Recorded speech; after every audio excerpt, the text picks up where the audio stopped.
Question 21. A school is organizing a trip for 150 learners. They have buses that can each carry a maximum of 35 learners. Part A. How many buses are needed for the trip? How many buses are needed for the trip? So this is how we go about this question. One bus carries 35 learners. So what about 150 learners? How many buses will they require? So you simply need to take the total number of students and then you divide these by 35. These will give you the number of buses. And you notice that these will not give an exact number of buses. You'll get 4 and then there will be remainder 10. Meaning there are 10. You have 4 buses that are full with 35 students each or learners each. That is 35 multiplied by 4. You get 140. And then 10 students are going to be left out. So for that case, for there to be all the learners to be transported, you don't need 4 buses. You require another bus, extra bus. So the total number of buses will therefore be, you have to add 1. So that will be 5 buses. You got part B. The cost of hiring each bus is 12,000. Calculate the total cost of hiring the buses. So one bus, hiring one bus is 12,000. So what about all the buses? And there are 5 buses. So you simply need to multiply 5 multiplied by 12,000, and these will give 60,000 for the 5 buses. That is part B. Part C. The school also budgets 80 shillings per learner for meals during the trip. Calculate the total cost of meals for all the learners. So for one learner, the budget for meals is 80 shillings. So what about all the learners? All the learners, remember we have all the learners given as 150. So what about 150 learners? 150 learners, you have to get 150 multiplied by 80. So this will give 150 multiplied by 80. This gives 12,000. You get 12,000. Part D. What is the total expenditure for the school trip? The expenditure. The first one is the cost of the bus. You have the buses. Hiring the buses. That only got as 60,000. Then you have the meals. And the meals is 12,000. We don't have any other expenditure so far. We don't have any other. So we only have the buses, the cost of hiring the buses, and the meals. So the total will be given by the sum of the two, and these will give 72,000. Part E. The school decides to charge each learner 550 for the trip. Calculate the total amount of money collected from the learners. So the school decides to charge each student, so one student 550. So 550. So what about all the students? 150 students. How much will this be? You just take 150 multiply by 550. So you need to multiply these. So when you multiply that, 150 by 550, you get 82,500. 82,500. That is what you get. Then the last part, part F, determine the profit or loss the school makes from the trip. The profit or the loss. How do we get the profit or the loss? we need to take the amount of the money collected, total amount of the money collected, which you already got. So profit is given by total amount of money collected from all the students, which is 82,500, and then we subtract the expenses.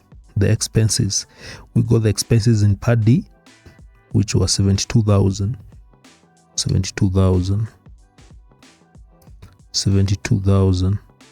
So when you subtract these, you'll get a profit of 10,000. When you subtract these, you get 10,500.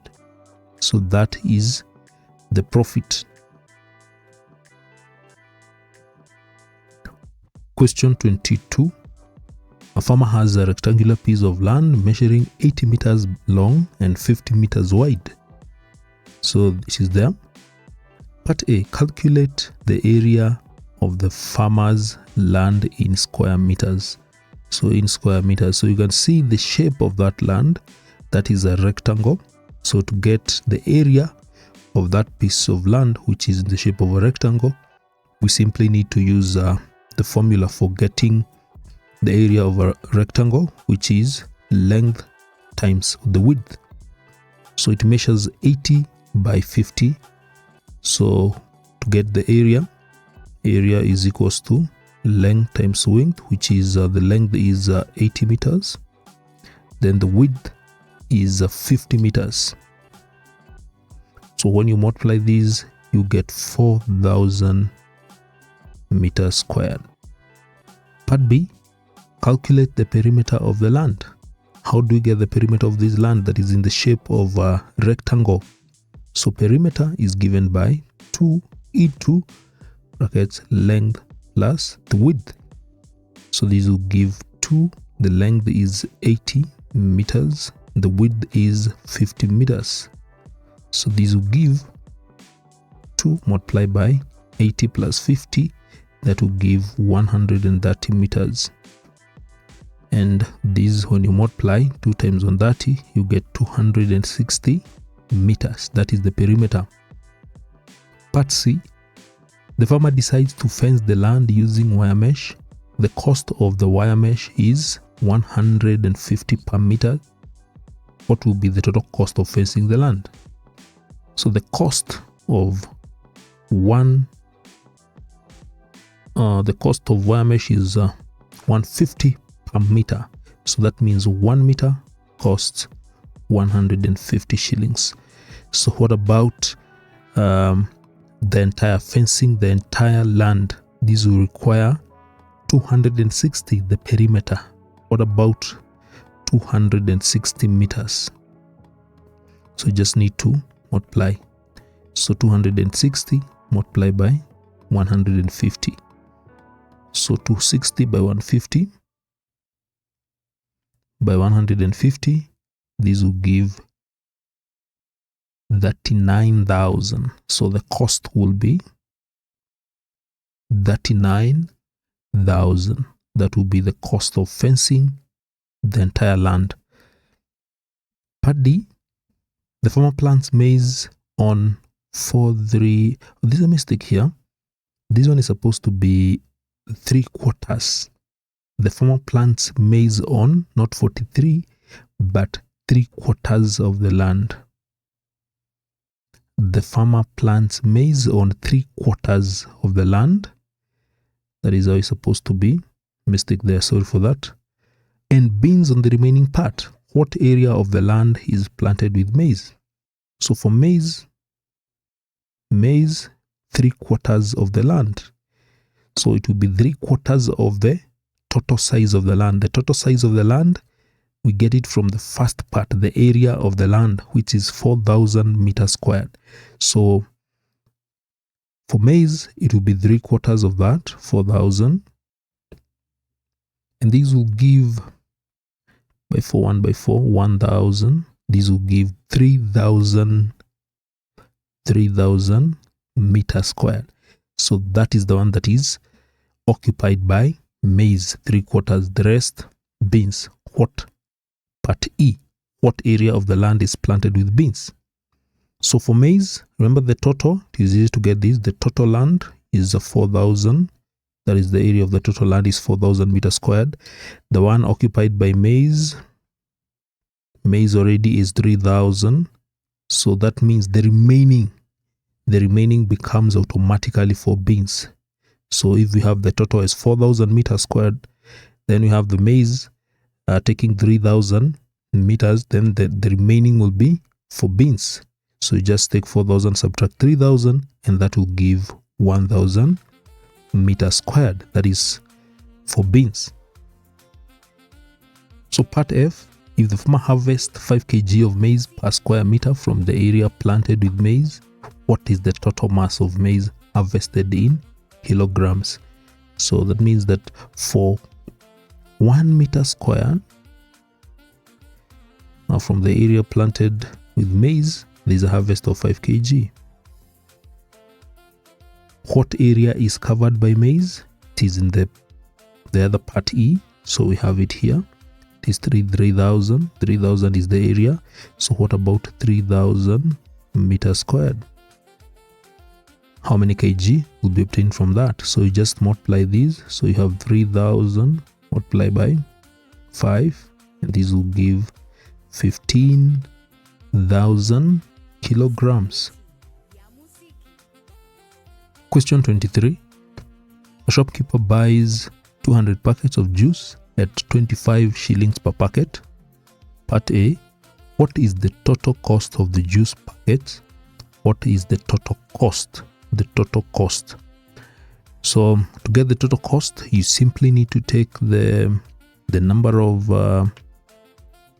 packets, and then you multiply by cost per packet. So from the first part, you simply need to take 200 packets, and since each packet goes at 25 shillings, you multiply by 25, and this will give 5,000. That is the cost. Part B, the shopkeeper sells each packet of juice at 40 shillings. What is the total revenue from the selling all the juice packets? So the total revenue. So what is the total revenue? Now how do you get the total revenue? We get the total revenue, which is the same as the selling price. So the selling price, and this is each packet 40 shillings. How many packets are they? 200 packets. So you're going to get 200 packets, and each is sold at 40 shillings. So you just simply multiply, and this will give 8,000. 8,000. Simple as that. We go to part C. Calculate the profit made by the shopkeeper. So how do you get the profit?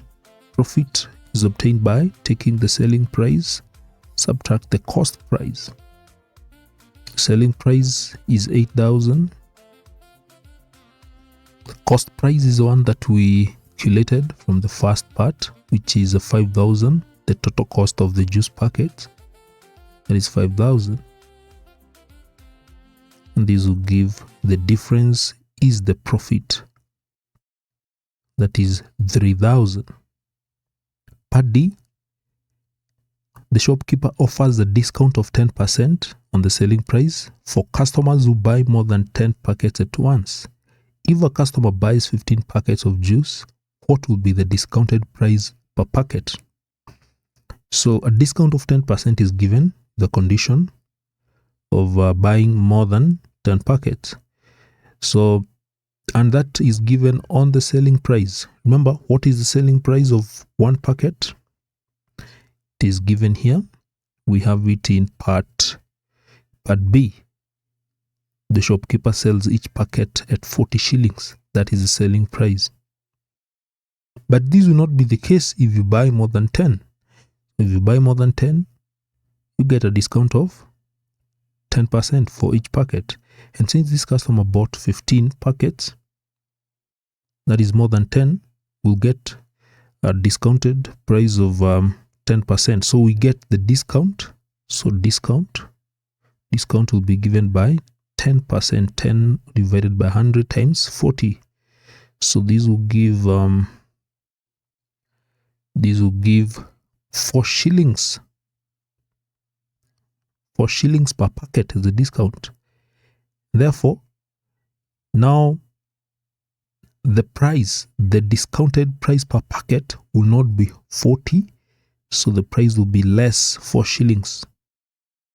So it will be 36 shillings. We go to the other part E. What will be the total amount the customer pays for the 15 packets? So having now the discount per packet, so one packet is 15. One packet is not 15, but discounted price is 36 shillings, and the customer bought 15 packets. So you simply get this product. This will be the amount the customer will pay. One packet at 36, and there are 15 packets. You just need to multiply these. So this one will give 36 multiplied by 15. This will give 540. You get 540 shillings. Part F. The shopkeeper also sells bread. The cost price of a loaf of bread is 30 shillings and the selling price is 36. What is the percentage profit the shopkeeper makes on each loaf of bread? So how do you get the percentage profit?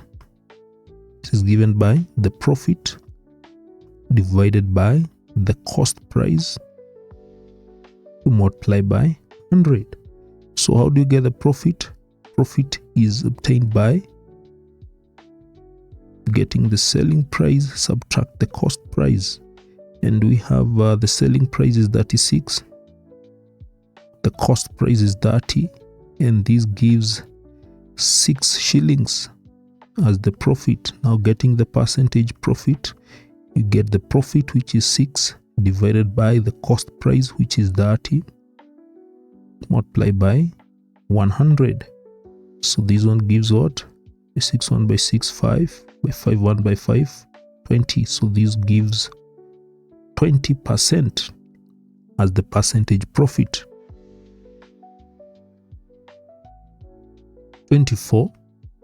Given matrices A 2 4 3 1, 1 is supposed to be here, it is misplaced, 1 is supposed to be there, and B is equals to 5 0 1 3.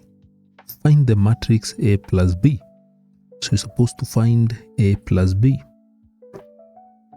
So how do you add these? A plus B, this is how we do it. 2 4 3 1, that is matrix A. You add to matrix B 5 0 1 3. So both of these, for you to be able to add any two matrices, they must be of the same order. And you can see both of these. This is a matrix of order 2 by 2. It has 2 rows and 2 columns. This one has 2 rows and 2 columns. So both matrices are compatible. You can be able to add them because they are of the same order. So when you are adding, you add each element in the corresponding row and each element in the corresponding column. For example, 2 corresponds to 5. So you add 2 plus 5, and that will give 7. That is the element in the first row, first column. Then the other one is this.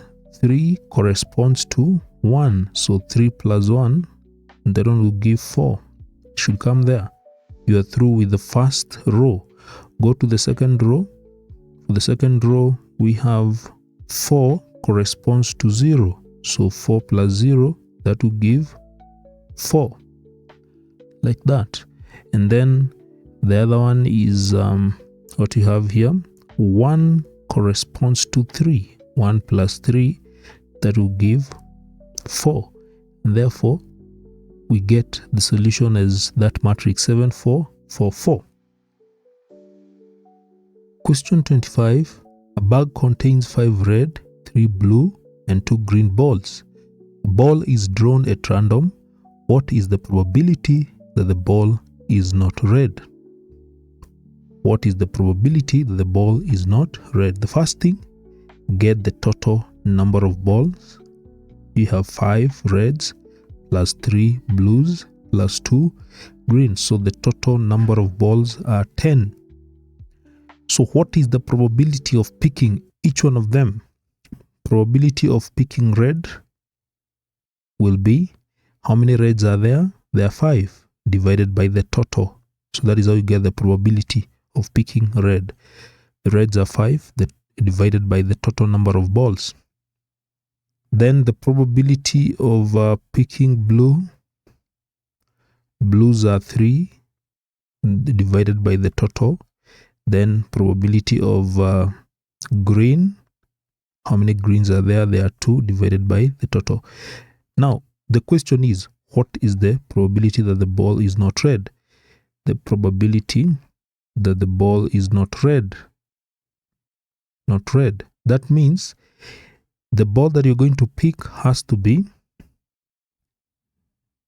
blue, or the probability of picking a ball that is green. That is what we mean by picking the ball that is not red. Means you either pick blue or you pick green. So this is what you're supposed to find. So what is the probability of blue? We have it here. It is 3/10. Then remember the laws of probability, or that is addition. That is the addition law in probability. Or probability of picking green, which is 2 divided by 10. So this gives 5 divided by 10. When you add 3/10 plus 2/10, that is 5/10. And when you simplify this one, you get a half. Question 26. A trader exchanged 20,000 Kenya shillings for US dollars at the rate of 120 shillings for $1. How many US dollars did the trader receive? So you have the exchange rate here, that for 120 shillings, that is equivalent to $1. So what about 20,000 Kenya shillings? It is equivalent to how many USD? So what do you do here? You simply cross multiply. You get 20,000 multiplied by 1, and then you divide by 120. As simple as that. So this will give 2,000 divided by 12. 2,000 divided by 12. And this will give, actually you're getting the answer in US dollars. This will give 166 and 67 cents. This is a USD. That is what you're supposed to get. You got question number 27. A rectangular tank measures 2 meters by 1.5 meters by 1 meter. Calculate the capacity of the tank in liters, given that 1 meter cubed is equals to 1,000 liters. So to get the capacity, first of all, you need to get the volume of that tank. So how do you get the volume of this rectangular tank? By getting length multiplied by the width multiplied by the height. So you have 2 meters by 1.5 meters by 1 meter. So this will give 3 meter cubed. That is the capacity, that is the volume. That is the volume of the tank. Now convert this one to liters. So 1 meter cubed is equivalent to 1,000 liters. So what about 3 meter cubed? So you cross multiply. That is 3 meter cubed times 1,000. Then you divide it by 1. You divide it by 1 like that. So 3 multiplied by 1,000 divided by 1. So this one will give 3,000 liters. To give 3,000 liters. The next question. Question number 28. A cylinder has radius 7 centimeters and height 10 centimeters. Calculate the total surface area of the cylinder. The total surface area of the cylinder. So the cylinder, if we'll just sketch the cylinder here.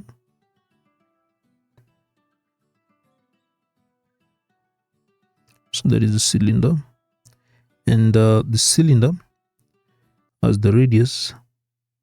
The radius is given as 7 centimeters. 7 centimeters. And the height is 10 centimeters. So get the total surface area, the cylinder. So if you open it up, if you open this cylinder, this is what you're going to have. On the top part, you have the circle there. And then there is another circle at the bottom here. And then you have the curved surface. Is the curved surface. So this is 10 centimeters.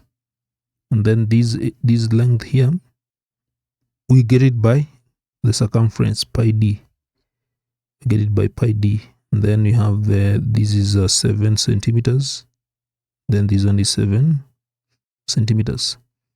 So to get the surface area, you have to get the areas of the two circles, and the area of a circle is pi r squared. So the two circles will be given by 2 pi r squared because there are two circles. So pi r squared plus pi r squared. And then for this length here, from here to here, we've said that on you get it by pi d. And then you have this height, so plus pi d h. So this is a rectangle. Length is a pi d. The width is h. So the area of that rectangle is length times width, which is pi d times h, pi dh. So this will give 2 multiplied by 3.142 times the radius squared, which is 7 squared, and then plus 3.142 times d times d, which is 14. D is 14. So let me write it here. Simply write it here. So getting them,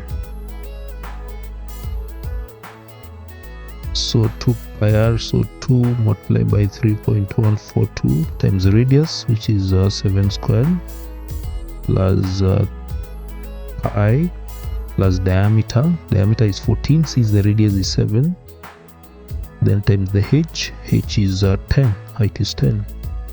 So that is what you're supposed to get. So we multiply these two, multiply by 3.142 times 49. That is 7 squared. That will give 307.92. And then the other one is 3.142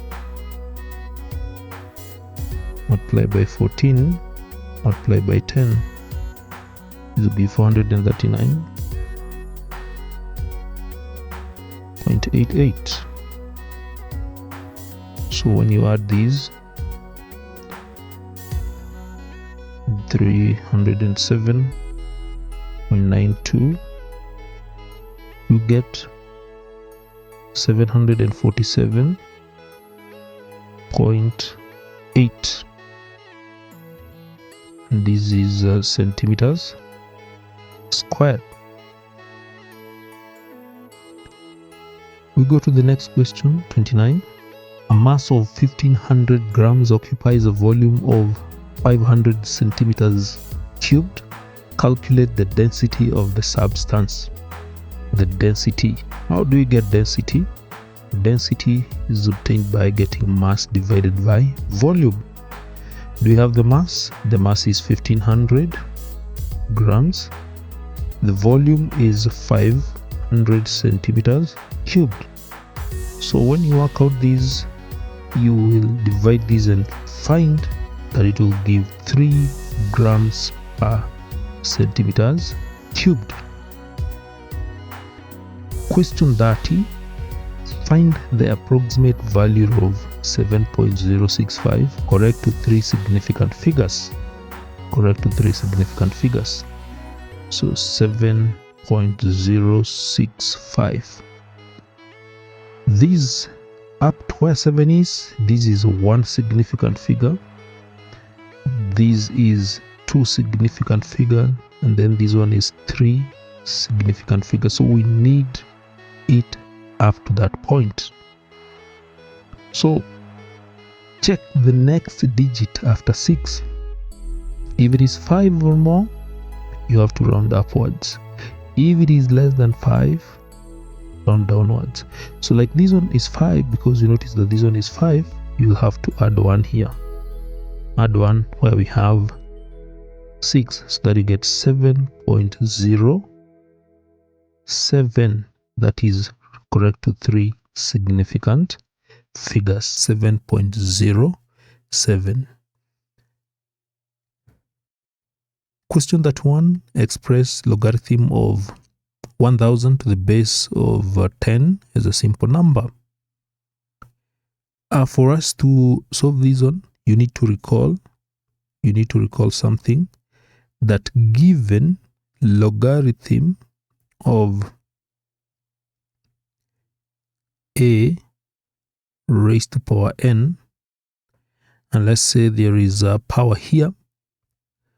Let's say there's a power here, like can use any letter there, m. This is equivalent as m logarithm of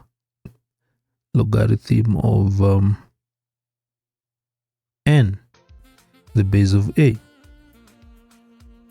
And also we need to recall something else, that given the logarithm of a to the base of a, that one is equivalent to 1.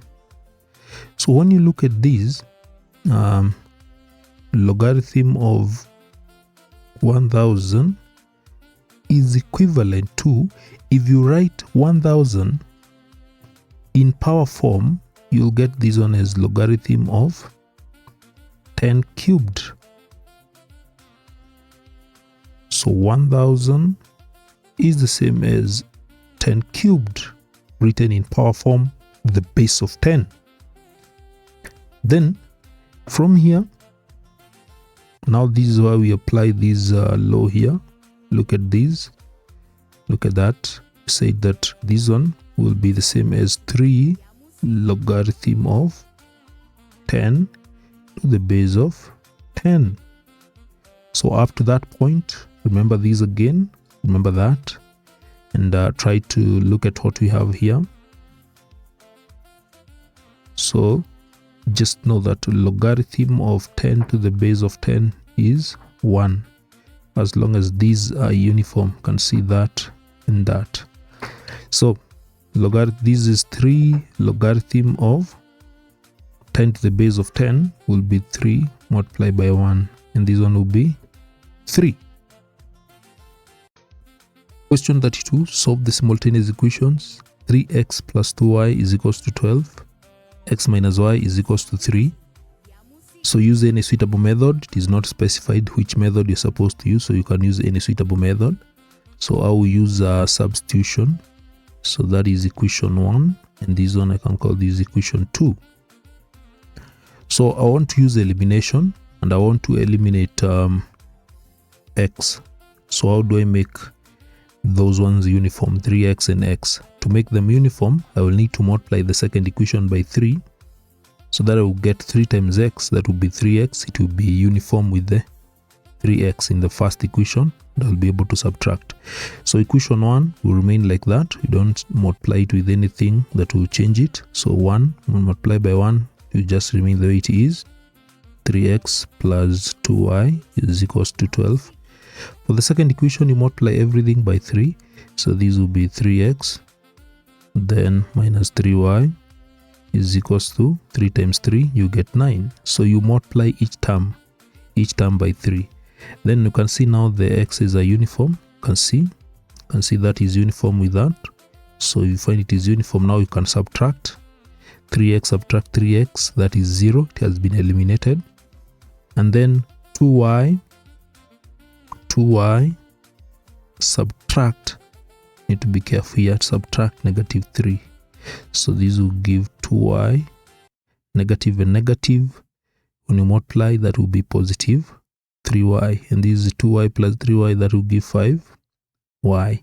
So 2y subtract negative 3y will be 5y. 12 subtract 9, that will give 3. So you have 5y is equals to 3. So divide both sides by 5. So y is equals to 3 over 5. Or this will be the same as 0.6. So after getting y is 3 over 5 or 0.6, now it is time to get x. So to get x, you can use equation 1 or 2 and then substitute.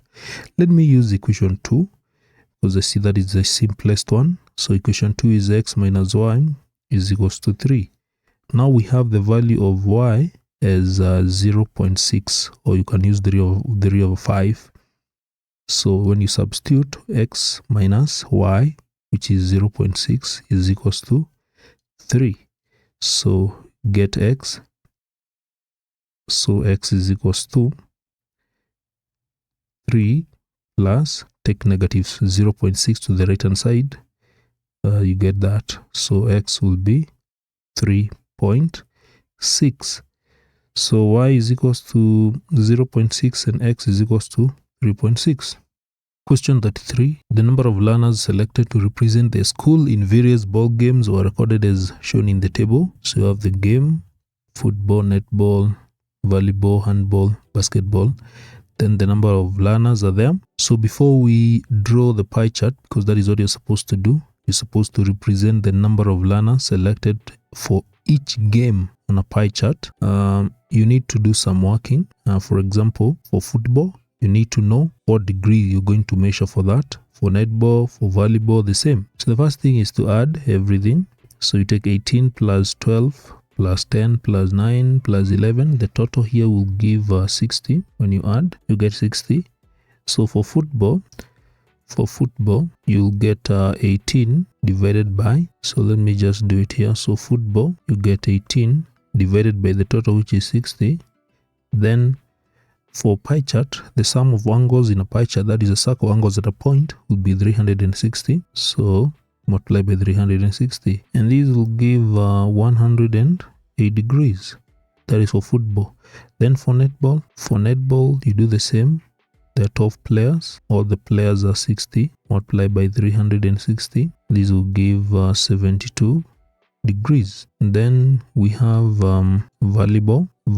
We have 10 divided by 60. Multiply by 360. This will give 60. This will give 60 degrees. Give 60 degrees. And then we have handball. There are 9 players divided by 60. Multiply by 360. This will give 54 degrees. And then lastly, we have basketball. The 11 divided by 60, multiply by 360, and this will give 66 degrees. So you can confirm if you add 108 plus 72 plus 60 plus 54 plus 66, that should give 360. That is the angles, the sum of angles at a point. So now once you have established the angle you're going to measure for each of them, now you can proceed and draw a pie chart. You're not given the radius of the circle you're supposed to use. So you can choose any suitable radius. Any suitable radius would work. So any suitable radius. So let me use a circle of any suitable radius. So take your pair of compass. Don't draw a big one. Again, don't draw a very small one. So any suitable radius. So draw a circle like that. So from there, the first one you're supposed to, so for the purposes of measuring the angle, you can draw just an imaginary line, say a line that is passing through the center there, and draw a better one. So just a line. This one is for the purposes of enabling you to measure the angle. So I will start with the biggest angle, which is 108. So I want to measure 108. So I'll place my protractor at the center there. Ensure the central part of the protractor is exactly at the center of the circle. So 108, I'll measure the angle from this end. So from here we have 0, 10, then up to 108. So this is 105, 108 will be somewhere there. So let me draw a line there. So from the center here, from the center you have 105, 106, 107, 108. Let me see, am I measuring the correct one? I think no. 108 will be somewhere here, will be here. So 105. 7.8 will be there. So this is how I've arrived to that. So measuring from this end, so 10, 20, 30, 40, 50, these are 100, 105 up to 108 will be there. So measure the angle this way. So that is the first one. So that is 100 and that's 108 degrees. So followed by the next one is 72. So 72, I'll measure 72 from there. So from here I'll measure 72. I'm going to rotate my protractor like that. So 72. So look at how I've placed my protractor. So now I'll be measuring 72. You can see we have 0 beginning from here, 30 up to 72 will be somewhere there. Actually, when you look at that line, 108 plus 72, that will give a straight line, that is 180. So 0, 10, 20, 72 is exactly there on that straight line. So that is 72, exactly on that straight line. So from here 72 is there. So that angle there, 72 is a straight line. Sorry, let me change this a little bit. So this is 108 and then this one will be 72. So from 72, the next one is 66. 66. So 66. So now I'll measure 66. Look at how I'm placing my tractor like that. So I'll measure the angle from, so I want to measure 66. So from this point, this is 10, 20, 66 will be somewhere there. So let me, so 66. So that is 65. So 66 will be there. So just check. So 10, 20, from this point, 10, 20, 60, then 66 will be there. So this is 66. So the next one from there will be 60. The next one from there will be 60. So this I'm going to place. So I'll place it like this. So I want to measure 60 from there. So 60. So this is 60 is there. So you can see. So from this point you have 10, 20, 30, 40, 60. So 60 is there. So this angle here is 60. And then the remaining angle automatically, you don't need to measure that. That is the only angle that you've not measured. So that means the remaining angle will exactly be 54. If you've done everything correctly, it will be 54. So that is how you're supposed to measure your angles. Now what is remaining is to shade these. You can choose any suitable shading of your choice. Like this is a football, that is football, that is 72 is netball, then 66 is basketball, then this is volleyball, and then 54 this is handball. I think with all the games there are 5. So choose any suitable shading that you want to choose. You can shade the way you would wish to do it. You can shade the way you depend with your preference, how you prefer shading it. So somebody will choose that is just an example. I'm not doing it accurately, just demonstrating. And then for the next one, you can choose maybe that color there for this one, because in the exam you don't have these colors. You can just use any suitable shading, because these might consume a lot of time. So just demonstrating that. So you can choose, maybe in the exam situation, you can choose to use something like this, just to differentiate these sections. Then this one you can use that, and so on. So that is basically how you're supposed to do that part. We can go to the other question. It was question 33. So we can go to question 34. Now for question 34, you have a line passes through point 23 and has a gradient of 4. Find its equation in the form y is equals to mx plus c. Hence draw the line in the graph below. So you have the line passing through point 23 and it has the gradient of 4. So you're supposed to find the equation. The standard equation of a straight line is given by mx plus c, where m is the gradient. M is the gradient. So you simply substitute that with the gradient. So y is equals to, the gradient is 4, then x plus c. So what we need to get is the constant c. And how do you do that? Use this point 2, that is x, and then y is 3. Substitute that in this equation. X is 3, x is 2, and y is 3. Y is 3, then this is 4, and then x is 2 plus c. So this 3 is equals to 8 plus c. So c, take this onto this side, c will be given by 3 subtract 8, and this will give negative 5. 3 subtract 8 is negative 5. So therefore, the equation will be y is equals to 4x plus c. c is negative 5. So that is the equation. Now, having the equation, you're supposed to draw that line. So you need how many points to draw the line? You need 2 points, and you have 1 point here, which is 2, 3. So you just need to get another one. So you can use any other random point. Using this equation, just prepare the table of values here. For instance, when x is 0, any random point that you can use, as long as the points are not going to be very big, they can fit into the graph. So when x is 0, what will be, or maybe 5, you can use when x is maybe 2. When x is 2, no, when x is 3, because 2 is there. When x is 3, what will be the value of y? So you just substitute y is equals to x is 3. That is 4 times 3 minus 5. So y is equals to 12 minus 5. That will be 7. You see how you're supposed to do it? 12 minus 5 is 37. So that is another point. So you have now 2, 3 and 3, 7. So use these 2 points, 2, 3 and 3, 7. So draw the Cartesian plane and reduce this one so that it can fit. So that is the x, then you have the y. So there's 0, there's 0. So this is the x-axis, that is the y-axis. So 1, 2, 3, 4, 5, 6, 7. And then you have 1, 2, 3, 4, 5, 6, 7. So the first point is 2, 3, 2, 3, 2, and then 3, this point here. So 2, 3 is that point. And then the other one is 3, 7.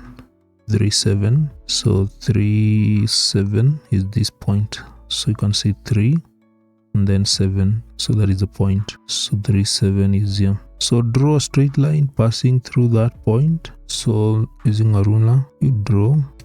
Sorry, should not pass through there. So you just connect. So that is a point and this one. So that is there, and can extend it like that. So as long as it is passing through those 2 points, that is a 2, 3 and 3, 7. So you've drawn the line and you have found the equation. We go to question number 36. Question number 36. For question 36, 2 triangles A and B are drawn in the grid as shown. Triangle B is an enlargement of triangle A. So here we have that is B, and this is a triangle A.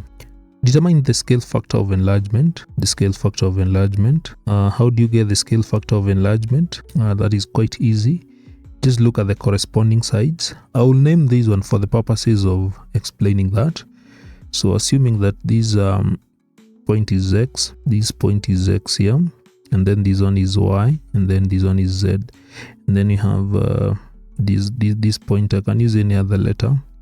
This is M, N, O. So to get the scale factor of enlargement, you get the ratio of the corresponding sides. XY, side XY corresponds to MN. So you just need to count the number of squares that are here from X to Y. 1, 2, 3, 4, 5, 6. There are 6 squares. And then from M to N, how many squares? 1, 2, 3. There are 3. So that is going to give you the enlargement. The enlargement of scale factor 2. The next question after that is on the grid, mark point X, the center of enlargement. So you're supposed to find the center of enlargement. Now to find the center of enlargement, you simply join any two corresponding points, like this point here corresponds to this. Join that using a straight line. So that point, join that using a straight line and make sure you extend. Join the 2 points. So those are the corresponding points. So you have this point and you have this point. Join the other corresponding point, that is this Z corresponds to O. Join that. So join that like that. Let me join these on properly. Yeah, like that. Don't know whether there's somewhere is this particular point here. Yeah, I think now it will be okay. So ensure that point Z and the line passes through Z and O like that. And then the other corresponding point is these X and M.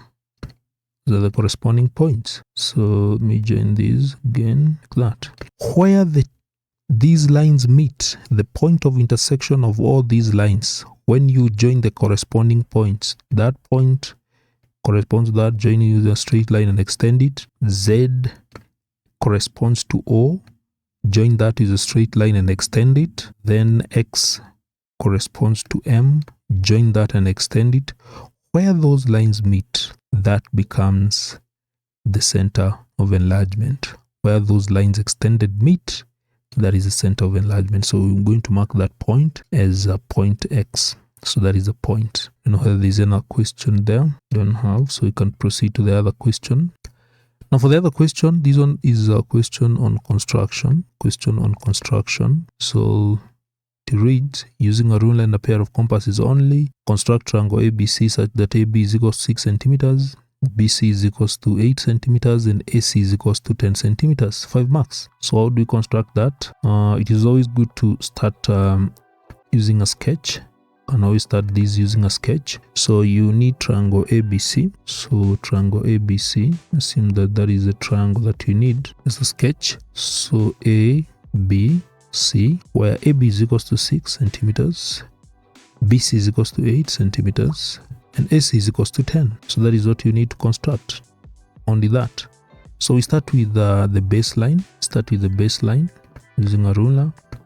The baseline, which is 6 centimeters. 6 centimeters. So mark A there. So this is A. So from there you can measure 6 centimeters. So 6 centimeters will be here. So that is B. So this is B. Then you need not get AC which is 10. So to get AC which is 10, you simply need to measure that using a pair of compass. Just take that measurement, So mine is already there. So 10 centimeters, my pair of compass is calibrated. So you can see that is 10 centimeters. So with that 10 centimeters, stand at A, and then you mark an arc there. That is going to give you AC. Then now you need BC. BC you'll have to measure 8 centimeters. So measure 8 centimeters. So already have that. I have that. So I have that is here. So 8 centimeters. And see it is there. I've taken 8 centimeters. So with that 8 centimeters, standard B, and then you cut that arc that you had made from A. So now you can see where the two arcs are intersecting. You simply need to join them using a straight line. So that is a point of intersection, and then we have the other one here. So join. Draw a line from A to the point of intersection of the arcs, then from B to that point, and then this becomes point C. Where those arcs are meeting, this becomes point C. Part B, measure angle ABC. You need to measure this angle that is here. That is the angle that you're supposed to measure. So measure angle ABC. It is there. So measure angle ABC. So angle ABC is there. So just with the protractor, stand there. So place it there like that, and you would notice that this one is giving almost 90 degrees. This one is giving almost 90, but not yet 90. There's a certain angle closer to that. It's giving around 89 degrees. Around is 89 degrees. So that ABC is 89 degrees. So that is 89 degrees. So that is how you're supposed to solve that part. The last question is here. Draw a Cartesian plane showing x-axis and y-axis from -5 to 5. And then from there, plot those points and then you draw the lines. First of all, we draw Cartesian plane that is has a -5 to -5. So you have to be very careful when you're drawing that, the Cartesian plane, because you have to at least ensure that the line, the x-axis is somewhere there in the middle and there. So having that is the x-axis and this one is the y-axis. So from 0, that is 1, 2, 3, 4 and 5, -1, -2, -3, -4, -5, that is 1, 2, 3, 4, 5, -1, -2, -3, -4, -5. So we've done that in all the axes from -1 to 5, and then plot the point. In the first question, plot the point 1, 3, 1, 3. That is a point P, 1, 3. Why do you read 1? 1 is in the x-axis, 3 is the y-axis. So 1 is here. Then on the y-axis, where is 3? 3 is there. So that is the point.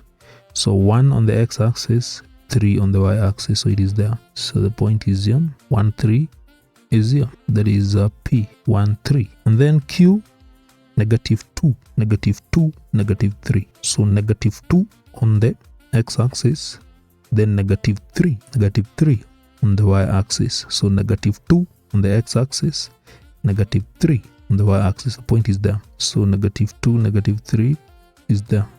So that is a point, is there. So that is a Q. So then the other question is draw the line passing through that. Draw the line passing through that. Draw the line. That is the other question down there. You're supposed to draw the line passing through P and Q.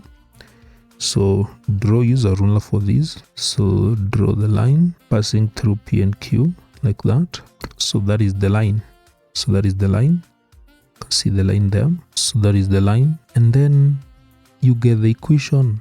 You get the equation of that line. You get the equation of that line. That is quite easy. So get the equation of that line. So how do you get the equation of that line? Very easy. Since you have the 2 points, you have the 2 points where it passes. So to find the equation, you need the 2 points. So you have P, which is 1, 3, and Q, -2, -3. So now we are getting the equation. So to get the equation, the first thing you are supposed to understand is the standard equation of a straight line is in that format. Y is equals to mx plus c, where m is the gradient, c is the y-intercept. So how do you get the gradient? Gradient is given by the change in the y coordinate. So the change in y, so get -3, subtract the change in x, subtract 3, divided by the change in x, that is -2, subtract 1. So these will give -3 subtract 3 will give -6, -2 subtract 1, -3, -6 divided by -3 will give 2. Negative and negative give a positive when you divide. Now you have the gradient. You have the gradient. Now you can write the equation. Y is equals to 2x. We are now moving from here. So m, you're substituting m with 2. So that is 2x plus c. So what we need to get now is the y-intercept. And to do that, we only require one of these points. You can use P or Q. So I'll use P, which is 1, 3. And then I do substitution. So 1 is x, then 3 is y. So you can simply substitute these. So y, substitute y is 3 is equals to 2 multiplied by x. X is 1, then plus c. So this will give 3 is equals to 2 plus c. So from here, take 2 to the other side, you get 3 subtract 2. So c therefore will give 3 subtract 2, which is 1. And therefore, now the equation will be y is equals to 2x plus c, and c is 1. So you simply get the equation as 2x plus 1.